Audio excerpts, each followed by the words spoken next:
Hey, Foot Clan, before we get started today, I want to remind everybody that is an official member of our fantasy football community over at jointhefoot.com that we have a live stream today. You can show up there, interact with us, have a blast. If you are not already in our community, head on over to jointhefoot.com and get a bunch of extra perks like an extra podcast episode every single week. Let's have a show.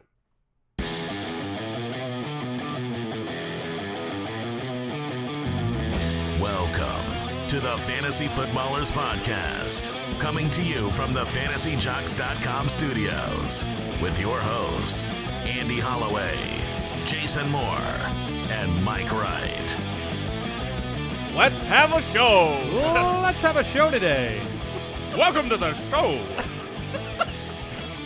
Welcome in, everybody.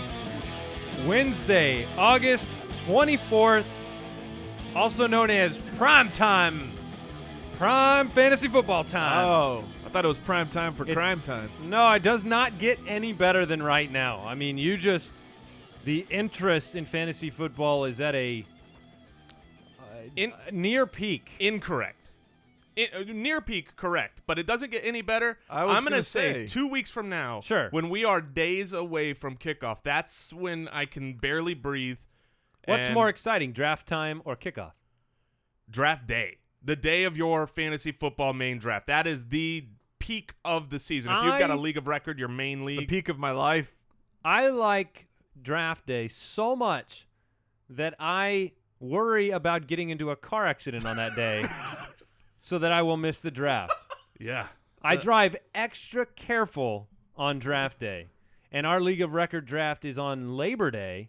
I would appreciate if you could just drive extra And I'll be careful wearing- every day. Well, you guys know from experience that's not possible.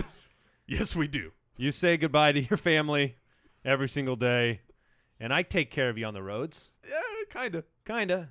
Welcome to the podcast. Very excited. Today we have our top 10 tight end episode. We also have sleepers at the tight end position we're going to break out here on the show today. We have a special guest, John Paulsen.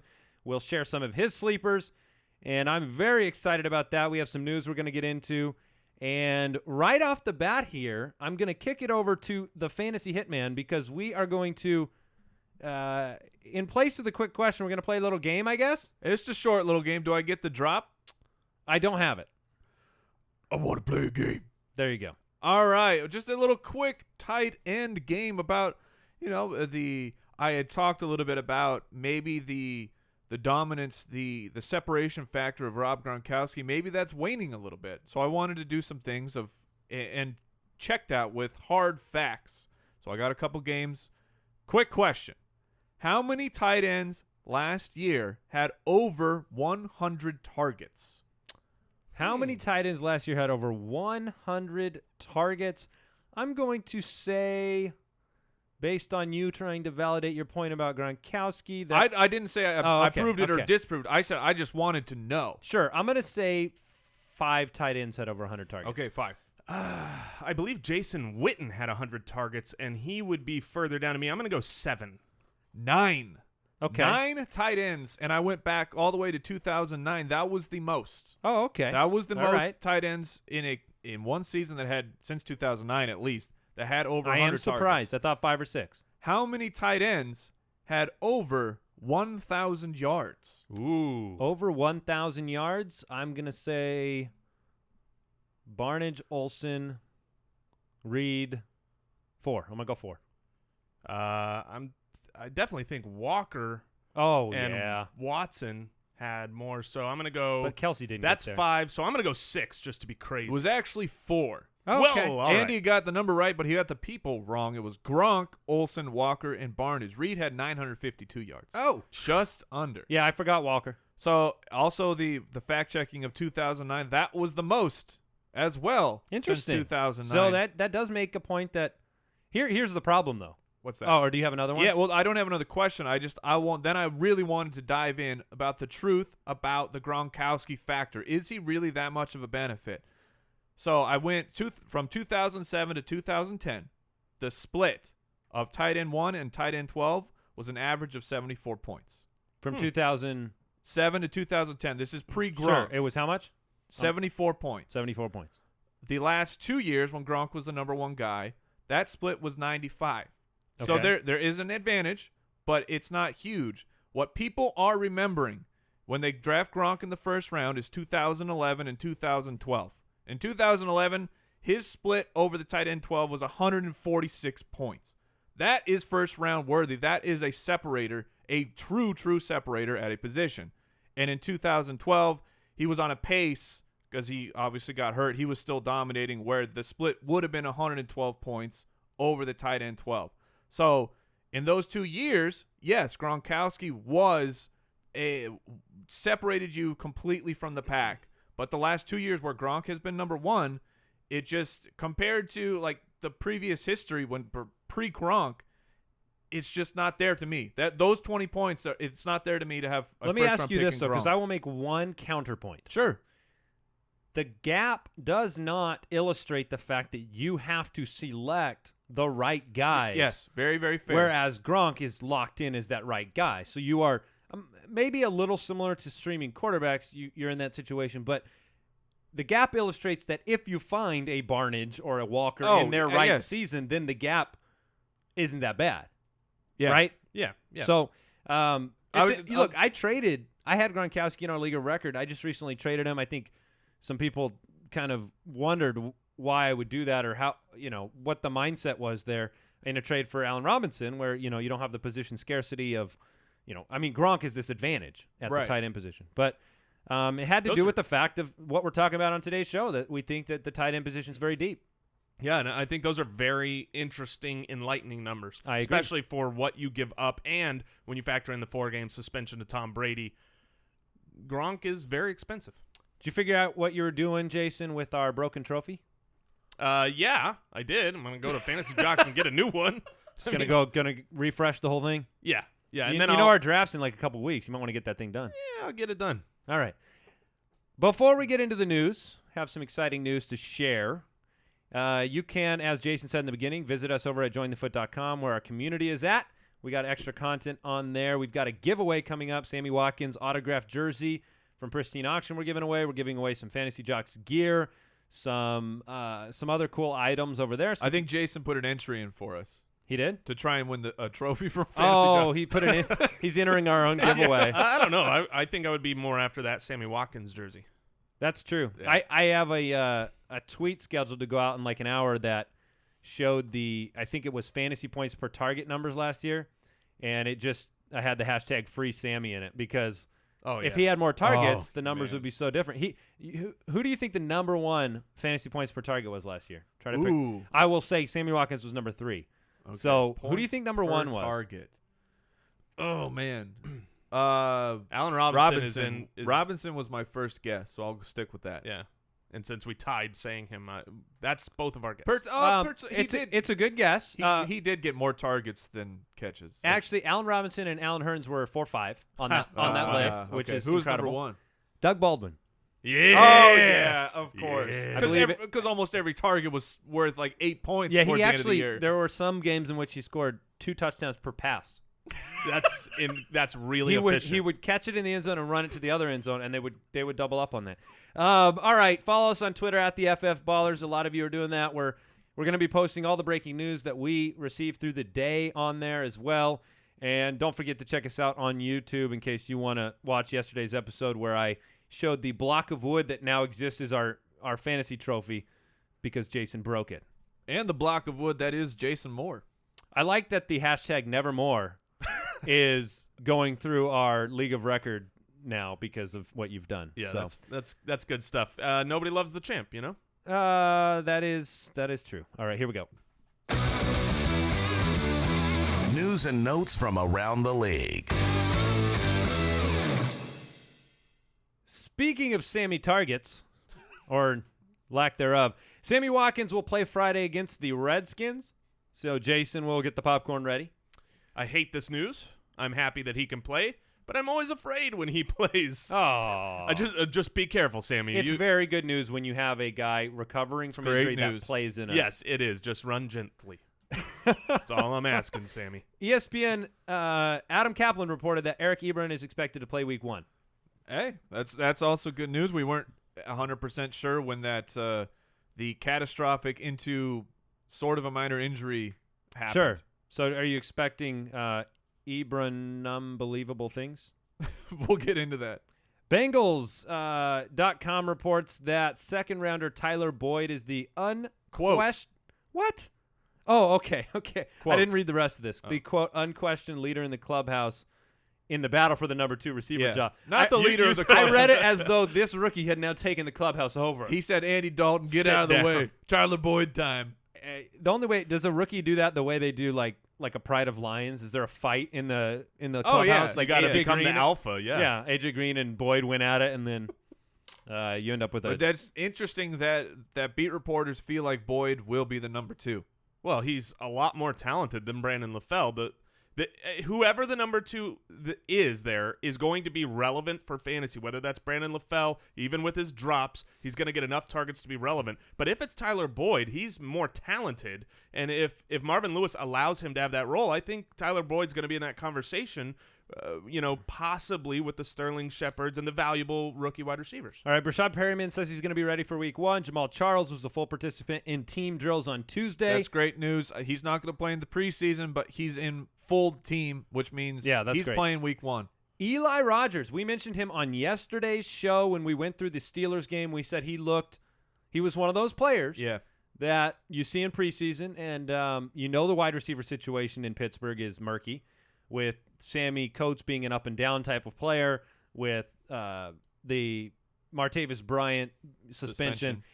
Eli Rodgers looked good. We knew he had the confidence of Big Ben, and now there's a report today that he's ahead of Coates and DHB, and he's in line to be the number 3. I think he is a very interesting player to watch, and Mike has to agree because I do. Mike hates Marcus Wheaton. I completely agree.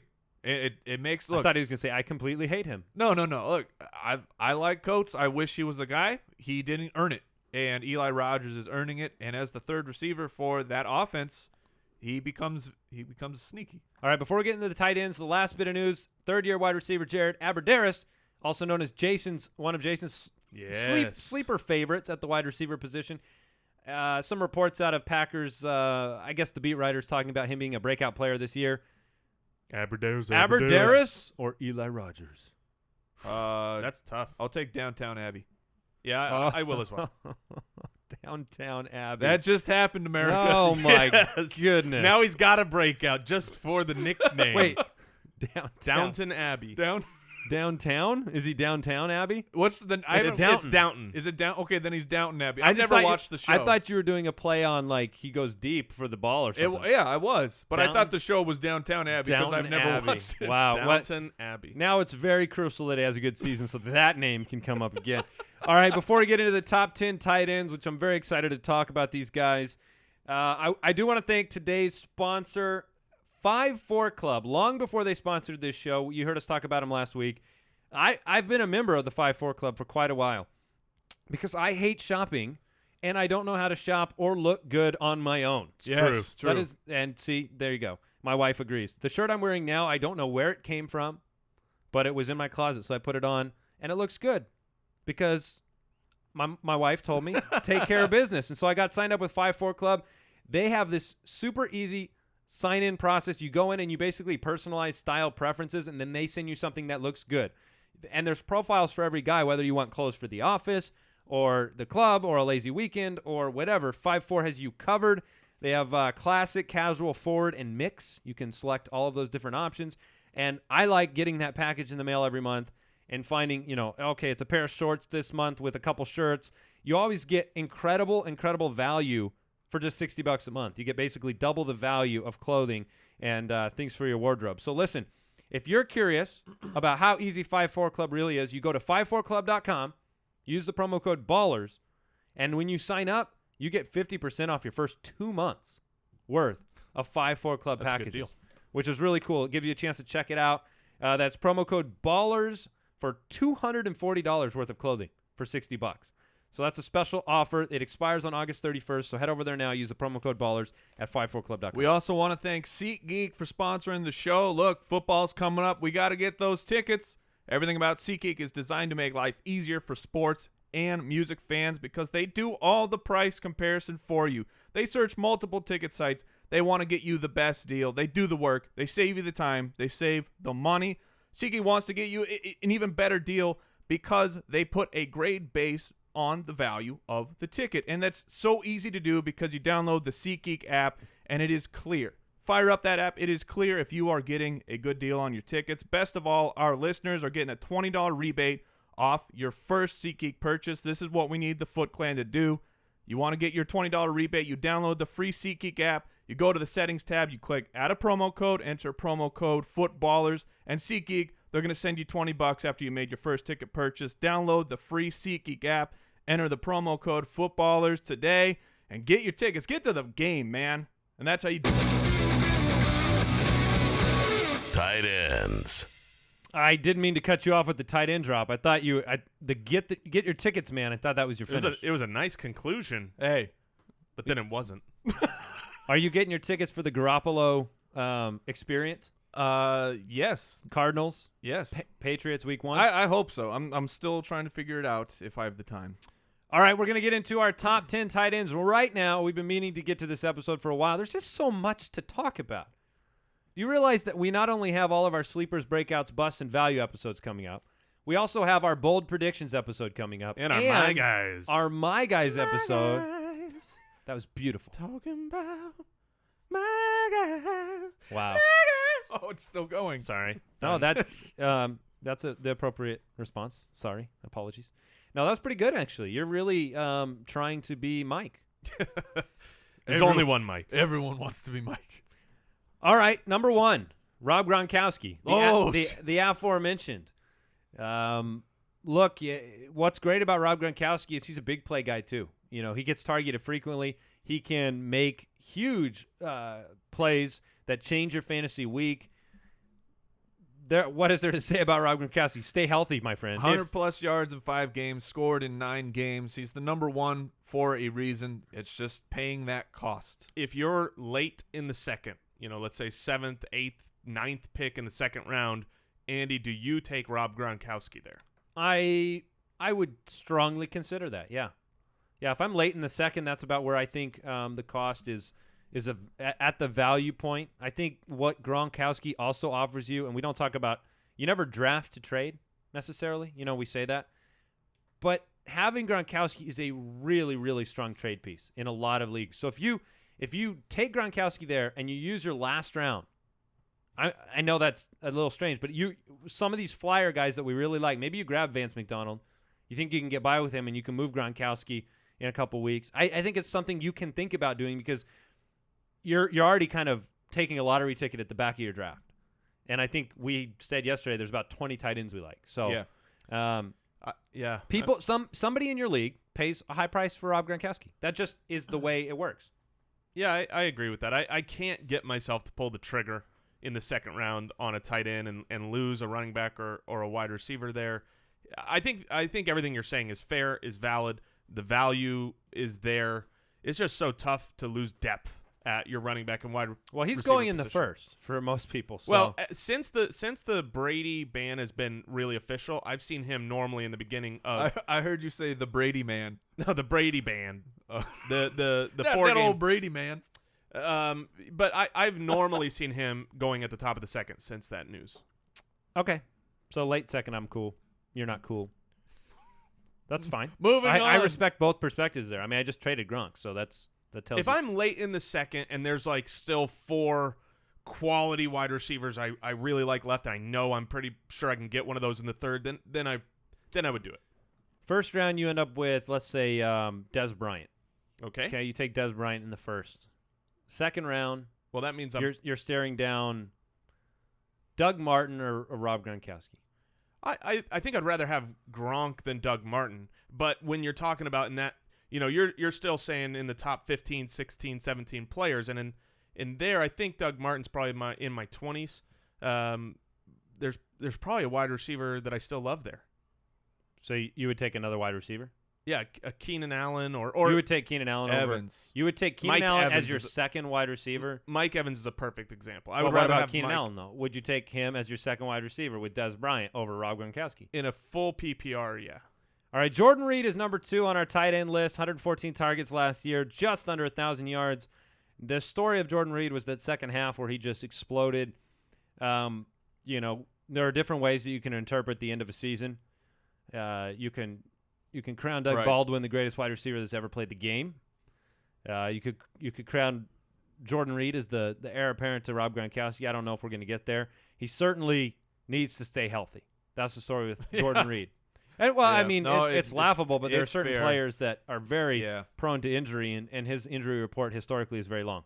Yeah, and look, Jordan Reed averaged over 11 points per game on a per-game basis. There was only 3 tight ends that did that this year: Gronk, Reed, and Tyler Eifert. The thing that's interesting for me in Jordan Reed is the cost is less than Gronk, and look at your scoring format. Like we said, okay, 114 targets, 87 catches. Or Gronk, 120 targets, only 72 catches. That's a big difference. Jordan Reed is a PPR guy.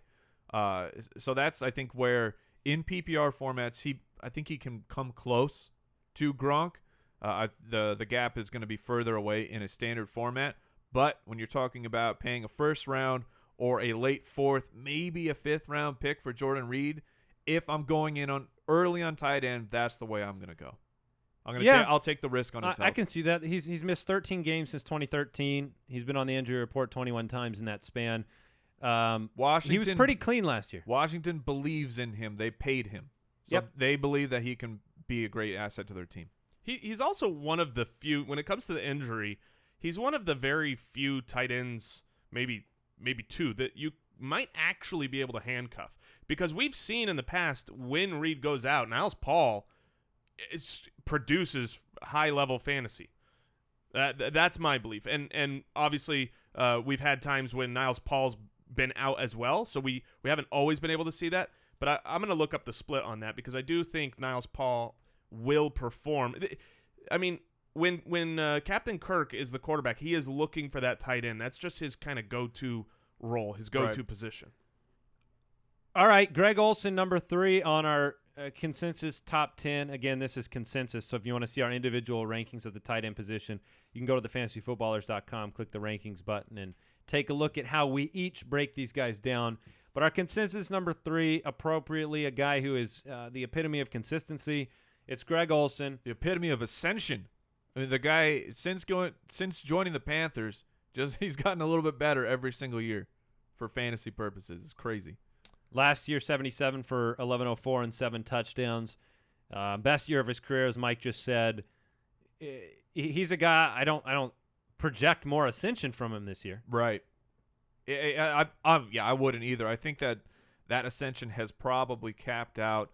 If you want to think about, the Kelvin Benjamin factor, Greg Olsen performed very strongly 2 years ago when Kelvin was the number 1 wide receiver for the team, so I'm not concerned about that at all. Greg Olsen is just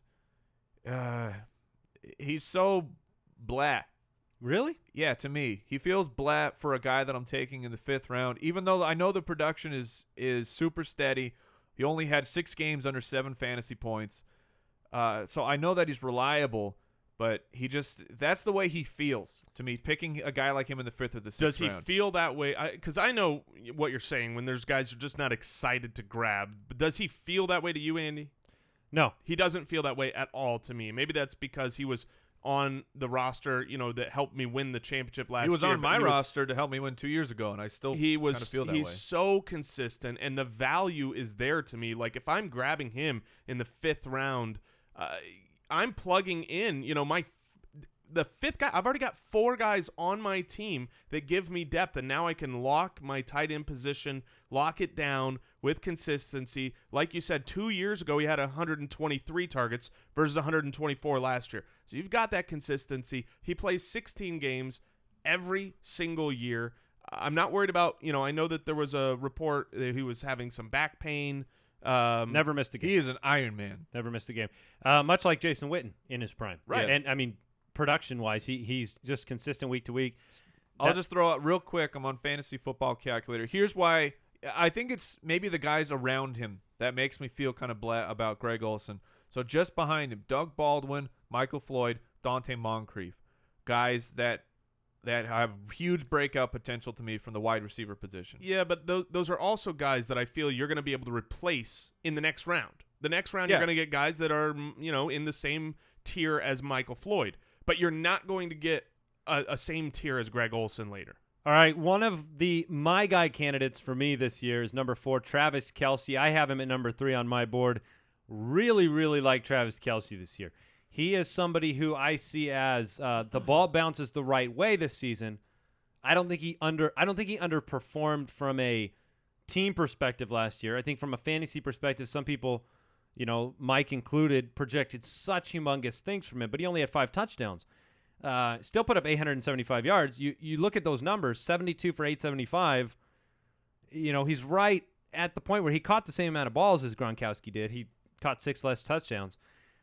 I love Travis Kelce. 300 less yards on the same amount of catches. Yes. Just saying. Yep. No doubt about it, because he's got, He's got Alex Smith. He's who not throws Rob the ball. Gronkowski. The weird thing about Travis Kelce was he went up 13 targets. He went up 5 catches. He only went up 7 yards and 0 touchdowns compared to 2 years ago.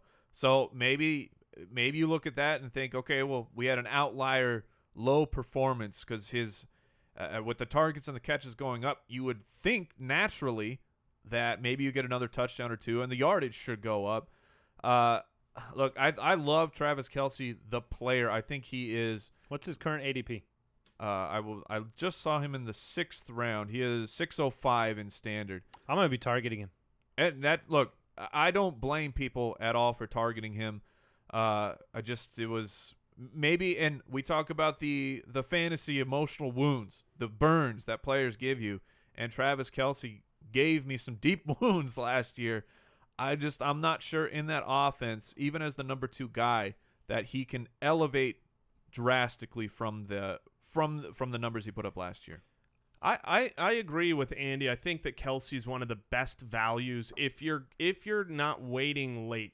Normally for me, I'm bypassing Kelce because I'm just taking someone very, very late in the draft. But if that's not your style, if you want to plug in a tight end, of those guys in the middle, Kelce is one of the only guys that has the potential to say, oh, he's going to be the second best tight end this year. I mean, if he gets in the end zone a little bit more, he has the talent. He's also, we have to remember, this is his fourth second year. season, yeah. but really his third season.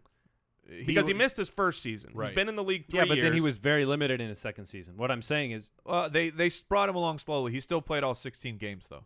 Yeah, he had 87 targets in his second season. So his second season was, like a rookie season. Last year was his sophomore. And for tight ends, it takes several years for them to come in. I was doing this research earlier this morning for Eric Ebron purposes, but there are so many great tight ends that you look back at their first few years in the league and they didn't break out yet. Kelce is a freak. I don't love the offense he's in, but if you're taking a middle tier guy and you want upside, Kelce represents that. All right, Gary Barnidge is number 5 on our consensus top 10 tight end list. Obviously burst onto the scene last year, one of those guys with over 1,000 yards, and I think the question in everybody's mind is, does he have the same rapport with Robert Griffin III as he did with the quarterback in place last year? Or if, we said, oh, maybe if McCown comes in, it's a better situation for Barnidge. How are we feeling about Gary in terms of a draft day value? I still feel Gary Barnidge is a guy that I like. I'm pulling. He's going in the 8th right now. So the 8th round, and that's fine. That's actually, I would rather jump in on Gary in the 8th than Kelce in the 6th round. I lost my number. Sorry. So 44 career receptions before 2015.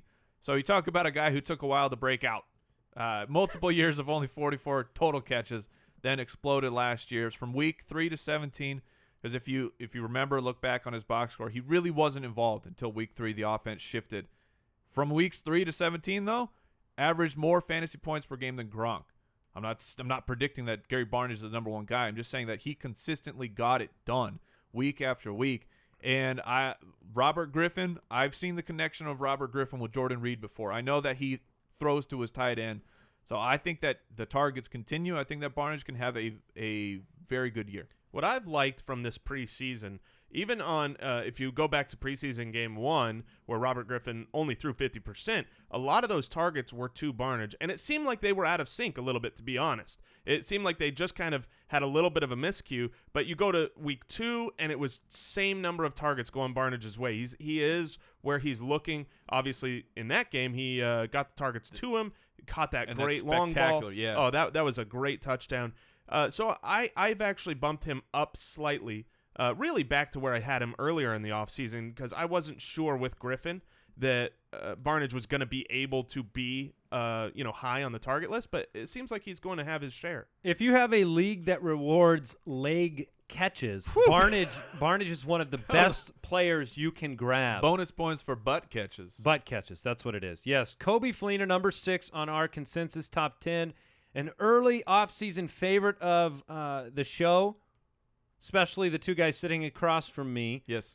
Any changes, thoughts, opinions on Coby Fleener than you've had in the offseason? Are you still on the exact same ship, roller coaster, whatever you call it, with Coby Fleener?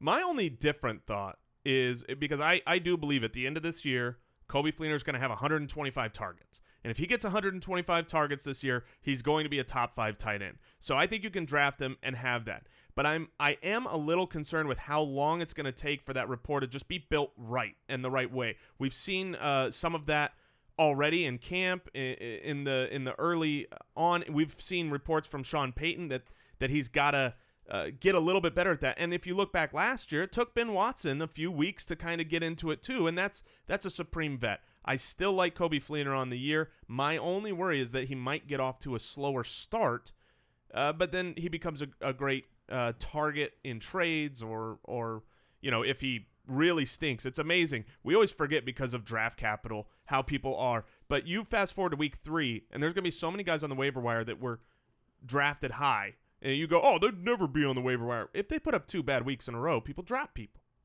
All right, I'm excited to talk about this next guy because I feel like he deserves more of our time, and that's Delanie Walker at number 7. I'm of the firm conviction at this point that Delanie Walker will lead the team in receptions of all pass catchers. Walker last year had a very huge season in terms of total receptions, 94 for 1088 and 6. I think his previous career high was like 65 receptions. Well, he was 63. The previous 3 here went 60 catches, 63, 94. But that to me, that's fine. That's the new. He moved up. That's the way I'm going to look at it. Like Cam Newton, right? Like you can go recite Cam Newton's years. I think Cam Newton moved up. Right. He leveled up. Well, and I think Delanie Walker leveled up. I'd expect 80 catches from him. Yeah, so did Barnidge, and I have no problem jumping in with Barnidge. For Walker, my hesitancy was, what is the team this year as far as the wide receivers? And I think that they have improved the wide receivers with Rashard Matthews, and it's probably going to be Tajay Sharp to start. But I'm with Andy. I think that Walker will lead the team in targets and receptions. I'm not expecting another 94,000 plus yard season because that was a perfect storm for Sounded Delanie like Walker. 94,000 yards. You're not expecting 94,000? A little bit under. All right, Okay. so Just a shade. Let me argue. But if he's in on the 80,000 yard range, he'll be a value. I'm taking him if he's in that range. Yeah. I'm going to argue against Delanie Walker here just for a second for the listeners. Wait, is he here? Yeah. Come on in, Delanie. Hey, D, sit down. D? All right. Yeah, that's what I call him. So listen up, D. Because they're not friends. Here's my problem with Delanie Walker is he's going a round ahead of Gary Barnidge, who I think is going to have a better season. He's going several rounds ahead of Antonio Gates and guys that I think are going to have better seasons than Walker. Walker last year had just this perfect storm of every wide receiver being injured or stinking. And now, like Mike said, they bring in Rashard Matthews. They draft Sharp. They have, I would say Kendall Wright healthy, but he'll probably miss half the season still. I will give you that one. But the targets – he's not healthy right now. And now they are – well, they expect him to be there for week 1, so that's my point. Okay. And I just said he's going to miss half the season, so I think I'm fair on Kendall Wright. But I don't think that it's going to be the perfect storm this year, and they want to run the ball. So is he going to lead them in targets and receptions? I'll bet he does. But like we've said with Tajay Sharp, I don't know how much that's going to matter. I think he's going to be consistent. He's not going to be the guy that's going to put up the goose egg, and so there is relevance there to have that tight end.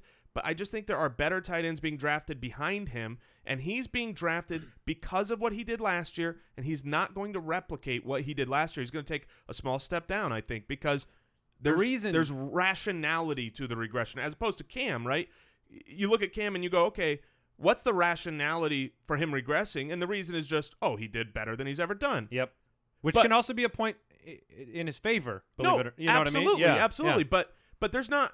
I can't say and we he all lost agree. a target. And the reason we haven't talked about Delanie Walker is simply because of the draft value. That's the only reason we haven't brought him up and praised him more is because we know he will be on 0 of our teams ever. And George Clooney Because of where and he's Marky getting Mark drafted. will not be in Tennessee.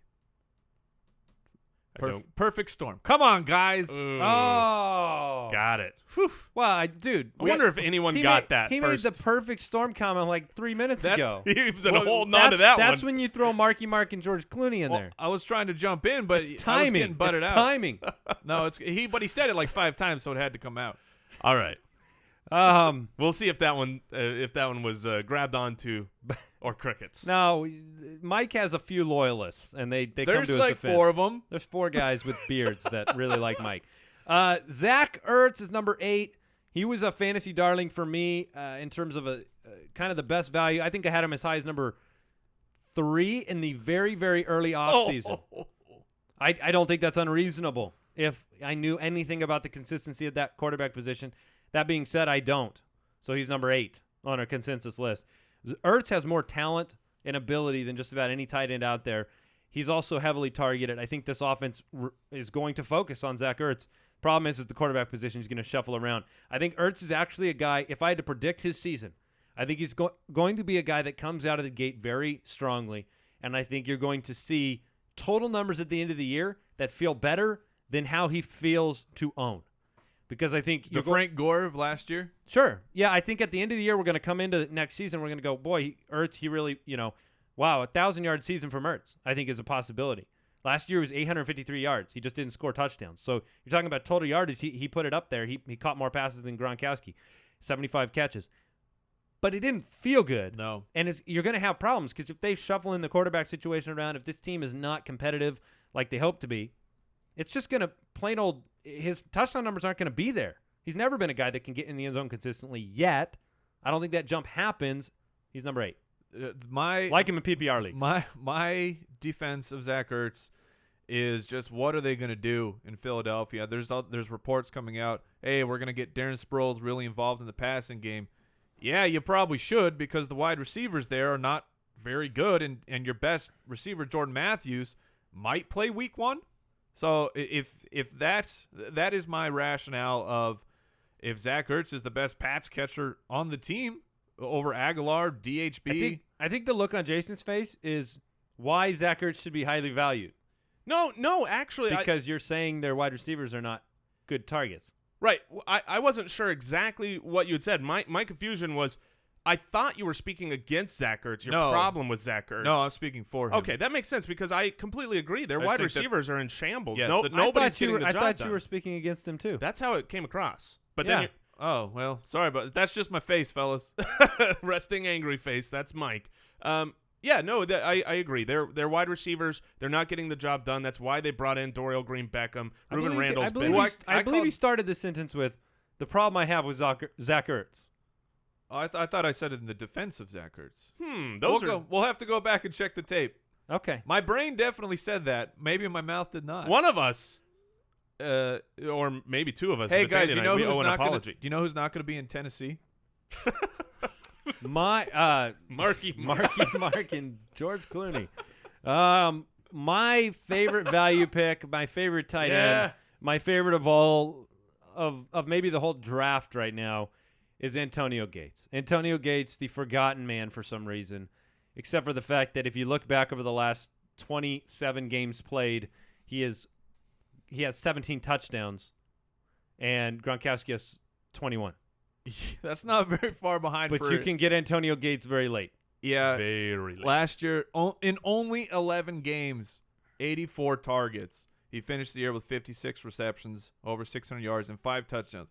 5 touchdowns in 11 games, and you look back at the 2 years ago, the monster touchdown performance. Antonio Gates is always a top 2 target for San Diego. San Diego is going to have to throw the ball over 550 times. Their offense is going to move. I think their defense continues to struggle. Someone has to score for the San Diego Chargers. Antonio Gates in the double digits is one of my top targets if a guy like Reed doesn't fall to me. Yeah, and sometimes narratives and things like that you hear behind the scenes, they actually do matter. I mean, these are human beings, and it does matter. Steve Smith's coming back to grab his to get to the threshold he wants to get to in receptions. I think he's like 34 away. Gates and Phillip Rivers have both said they want to get him to that touchdown record that he's near to getting. I forget exactly what that is, but that means in the red zone, there's Gonzalez has the record, right? You're talking about the tight end receiving or touchdown record? Yeah, I believe so. But they've come out and said that is important to them this season. You get down in the red zone and that matters to you. That's just maybe 1 or 2 extra looks this season where he's going to force the ball, maybe when he shouldn't. Maybe he throws a pick and does some bad things, or maybe you end up with a couple extra touchdowns because they're trying to force the issue. I love that. I love those. Look, if I can get him in the 10th round, I'm not going to push him up to the, he's going to be so great, I'm going to take him in the 5th round. But it's a guy going in double-digit rounds who has been a fantasy superstar, who did it last year. Ladarius Green is gone, and they want to get him a touchdown record. That's a Marky Mark and George Clooney are going to be there. They just went to San Diego. Oh, my God. He has 104 touchdowns right now. The record's 111. They're not in Tennessee. They're in San Diego. Yeah. So they have he to needs travel 7? around. He needs 7 to get there? He needs 7 touchdowns. He's a lock for 7 touchdowns to me. You lost Stevie Johnson. When Phillip Rivers wakes up in the morning, he throws 2 or 3 passes to Antonio Gates. I mean, that's the first thing he does when he wakes up. Number 10, I'm going to call it a tie between Eric Ebron and Tyler Eifert. Those are the 2 guys at 10-11 for us. I guess they just swapped on our rankings right before the show. Is that what took place? No, actually, before the show, Tyler Eifert went down to number 12. He is behind Dwayne Allen. So let me ask you this: if you were starting mid-season, Tyler Eifert would be higher, much higher, than this. So let's just talk about Ebron then. Ebron's going to play in Week 1. We like him at the number 10 position, though. That's very, very high praise. Yeah, for an unproven tight end. For an unproven tight end, especially when the guy behind him had 13 touchdowns last year. I mean, right now Eric Ebron is being drafted in average drafts behind Jason Witten. Okay. Behind Ladarius Green still, which I don't know if that's accurate in the last few weeks. But the point is we are projecting a jump forward for him that he hasn't done yet. And you can question that. It's a little scary, especially with the current ankle injury. First-round tight end. But he was a top 10 selection in the NFL because he is very talented. Calvin Johnson leaves. The offense is looking like they are going to have more attempts per game because they're running no huddle. And you have to remember with tight ends, it takes a couple of years for them to get involved. Take a look at Greg Olsen. Greg Olsen has been as tried and true a consistent fantasy tight end for the last 8-9 years. Maybe not the top 3, but a top 5 or 6, always in that range. His second season in the league, which was he was very involved, pretty much like Ebron was last year. He had 54 receptions for 574 yards and 5 touchdowns. Eric Ebron was 47 for 537 and 5. Very, very, very similar. The third year, or going into Greg Olsen, then the following year, he went up to over 100 receptions and had his career high in touchdowns. That's about when tight ends can take a jump. There's reason to believe with the team around him, and he's got the talent. I know he's had drops that have been... And he costs you nothing. So if you're wrong, just go sign another guy. Exactly. That's what makes Eric Ebron so great. We can project him at 10. You can draft him for free, and if he works out, you're a genius. And if he doesn't work out, you can kick him to the curb with little cost. Yep. So, all right, we're going to talk some sleeper tight ends. You talking to me? The fantasy footballers are now pleased to bring back good friend of the show, John Paulsen from 4for4. You can find him on Twitter at 4for4_John. There's a configuration of numbers in the word 4 in there, but we'll get to that. They can find him. We'll figure it out. You probably already know who John is. But how are you doing today, John? I'm doing great, guys. How you doing? We're doing fantastic. We are going through some tight ends, and on the show we kind of been focused on the 1 through 10, those and breaking those down. But we want to talk to you about some of those guys who are going later that can possibly make the jump. We see it happen frequently. We had Gary Barnidge last year and you came on our MVP show, and you talked up your love for Dwayne Allen. So for those, in case somebody missed it, just kind of give us a nice summary of why you like Dwayne Allen in the later rounds. Well, I think we were all expecting Dwayne Allen to hit free agency and Coby Fleener to stay in Indianapolis, given the way he's played. But they decided to invest in Allen there in Indianapolis. And he's playing for Rob Chudzinski, the offensive coordinator there, who's loves the tight end position. He was in Cleveland for Jordan Cameron's breakout season. He was in Cleveland for Kellen Winslow's Pro Bowl season in 2007. He was also the coach of Greg Olsen in Carolina when Olsen had his best season to date. So it's a very TE-friendly offense there. I think they are going to go 3 wide there with Philip Dorsett as the third receiver instead of going 2 tight ends because they don't have their second tight end anymore. But Allen will still be involved. He's going to not get much coverage with those 3 receivers running around. And I think in the red zone especially, he's got a chance to really rack up the touchdowns. He might have 10 this year. Yeah, no, I definitely agree. This is Jason, especially now that my man Coby Fleener is out of there. I see you have him ranked number 4. We'll just leave it at that. Coby Fleener's got enough airtime. But I wanted to talk to you real quick about a guy that I think is primed for a breakout year. I have him much higher in my rankings. I believe you have him down in the 14 range, and that's Eric Ebron entering his 3rd year in the season. Calvin Johnson is gone. The opportunity's there, and we know from history that, that first and second year isn't generally good for tight end anyway. So your thoughts on Eric Ebron? Well, I would be a little bit higher on him if it wasn't for this high ankle sprain he apparently has. Luckily, we avoided the Achilles tear or anything like that. But it looks like it's a high ankle sprain, so I think it's kind of a rush to get him ready for week 1, so he's missing some reps. But he was a tight end 1 for stretches last season. I think with Calvin Johnson gone, they're going to have some extra red zone targets there, and Ebron could step in. He could certainly make the leap. I think we're way too quick to write off rookie tight ends, especially guys that go in the first or second round when they don't immediately make a fantasy impact, but hardly ever do they make a fantasy impact in fantasy football. Yeah, you're right about that, Andy. Here, I want to know your thoughts on the tight end situation in New York. The Giants, you had Larry Donnell and Will Tye. How do you see that breaking down, and are they going to hurt one another, or is somebody going to emerge as that target for Eli? Well, heading into this offseason, I was favoring Will Tye because I thought he did a nice job last year. But Donnell's come back pretty strong and apparently looks pretty good in camp. So right now, I don't really know who's going to emerge here, and whoever does could end up with starter type numbers. But if they're rotating them like they have been in camp, then I think they might cancel each other out. Yeah. Yep. Who is this year's Gary Barnidge, the guy that goes completely undrafted? Do you see anybody that you think is he's going to be there on waivers, but he has an opportunity to get a large target volume? Well, I think, asking who this year's Gary Barnidge is assumes that there's going to be a Gary Barnidge this year. But there are a few guys that are I'm interested in. I don't know about how deep your leagues go, but Zach Miller from the Bears, really played well last year, especially when Martellus Bennett was sidelined. I think he's going 13th, 14th round. In some of the casual leagues, he might go undrafted.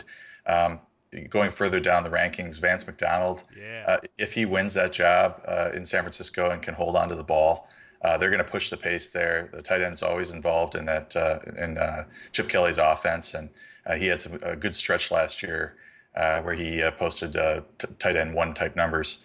And then in Denver, I think Virgil Green. Yes, that was my next question, John. Yes, Thank you. Virgil Green he's a great athlete, and this is his chance now to start. Gary Kubiak runs a very tight end friendly offense as well. Owen Daniels had all those great seasons or solid seasons with Kubiak, and I think Green has a chance. He did real well in the first preseason game, so I moved him up my rankings. No love for Ryan Griffin. No, I'm with you, John. If I see targets continue to go Virgil's way in the preseason, I'll probably be jumping back on board. Let's move to the Ravens situation. They have I think they have still about 52 tight ends left on the depth chart. But we know that Mark Trestman can get the tight end involved. Do you have a sense at all of how that's going to shake out, or is that still just way too murky to do anything about? Before I answer your question, has there ever been a team that has had more questions at all their positions Seriously, than the wide Ravens this year? receivers and running backs, and you don't they have 15 of each. I still mean, believe in Justin Forsett. Yeah, The only solid guy is Joe Flacco, and he's, that's because he's elite, right? yeah, he's So elite. yeah, to answer your question, Ben Watson, I think they signed him for a reason. He showed what he still had in New Orleans last year, and I think he's got the inside track. But Crockett Gillmore played well last year. They drafted Maxx Williams early, so there's a lot of draft capital invested in him. And of course, Dennis Pitta is trying to work his way back. So that's really a mess there. But I have Watson the highest, but I only have him at 27 right now in PPR formats. All right, we'll get you out on this one. You are a tremendous Packers friend. Am I correct in saying that? Yes, I'm a huge fan. My son is a part owner in the team. Oh, well, congratulations. Yes, thanks, Let him cash that in someday. That's very valuable. Do you have any interest in any of the tight ends from Green Bay, be it the new acquisition or the old regime? But is there anybody you actually like for fantasy purposes? Well, I definitely think that Jared Cook is worth a stab in the dark at the end of the draft. I don't know how late he's going in recent ones, but he's back now from the foot issue, and he's been looking pretty good in practice. And I don't think that they would have added him in free agency if they didn't intend to use him. Richard Rodgers, I guess, has lost a toddler's worth of weight from around his waist and is looking a little bit faster. But Rodgers' issue is that he is so slow, but he has good hands. Cook is really fast, but has had a history of drops. So Can you fuse the two guys together? Can they make that happen? You could. You'd have a Pro Bowler, I think. But I think Cook has looked really good in camp. He has done this in the past and then disappeared and had horrible games and horrible seasons. But the thing you have to remember about Cook is that he has never played with a quarterback anywhere near the quality of Aaron Rodgers. So his target quality is going to increase. The expectations are higher for him, and I'm thinking that if he's a little more focused, he's got the 1-year deal, I believe, so he's in a prove-it deal.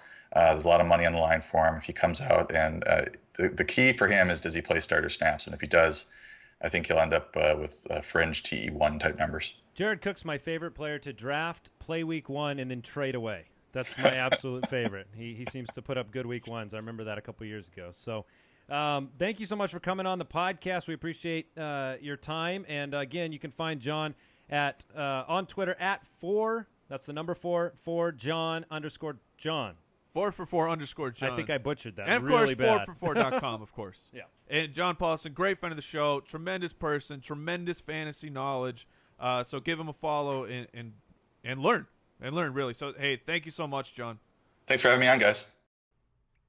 All right, there's some more names to think about, talk about, keep in mind. Ebron is that guy that deserves a lot of attention when you talk about late round value, and so I'm glad we were able to discuss him at length, and he's a favorite for John Paulsen. Let's go ahead and thank our sponsor for today's show again, 5-4 Club. You heard me talk about him. You want to stand out from the crowd. This is how you do it. Don't blend in like everybody else. Let them help you out if you hate shopping. And go to 54club.com and use the promo code BALLERS at sign up, and you get 50% off those first 2 months of purchases. So don't forget to use the promo code BALLERS. In terms of other shows this week, tomorrow is officially what? Let's tease it, Mike. We won't say what tomorrow is officially. Is it the B&B? But we will say in the next couple of days we will be talking sleepers, breakouts, busts, and values. So over the next couple days. You better tune in or you're not going to know. All right. Yeah, you can do that. You can click the subscribe button. I do want to let everybody know who's been looking for that. I mentioned it yesterday, though. Wheel of Water. Oh, yeah. The Wheel of Water app is on the Android store. So it's free. You just go and grab it, and it's a cool way to make bets with your friends. Make bets with your friends about fantasy football. In fact, the best time to do that is kind of like before the season, go make a bunch of bets about who's going to win the divisions and who's going to do those things. We're going to make our bold predictions on the show very soon. Our Canadian friends from the north, we have heard you. The Wheel of Water is unavailable. We're trying to figure it out. You're just saying because you can't grab it in Canada right now? Correct. We're going to get because then you're playing the game of the Wheel of Ice, and that's just not safe. It's too dangerous. You're to play kill in a man. Canada. Yeah, we took it down for your own safety. Is that the? Yeah, you don't want the duck butter. If you spin that wheel and you land on duck butter, you don't want that in Canada. No, not with the ice situation. No. And all the moose running around. Yeah, They kill people. Super dangerous. Super dangerous. You know what happens when you get a like a moose and a bunch of ice and some those things all mixed together? A Tell me. hockey game? George Clooney and Marky Mark end up. It's dangerous. All right, that does it for today's show. Thanks so much for listening. Subscribe, leave us a review on iTunes. We really appreciate that and the way you support the show. Shout out to the studio sponsor, Fantasy Jocks. You need a draft board. You need a trophy. We need a trophy. You need a belt. All kinds of cool stuff. FantasyJocks.com. Use promo code FOOTBALLERS. See you tomorrow. Thank you for listening to another episode of the Fantasy Footballers Podcast. Join our fantasy football community on jointhefoot.com and follow us on Twitter @TheFFBallers.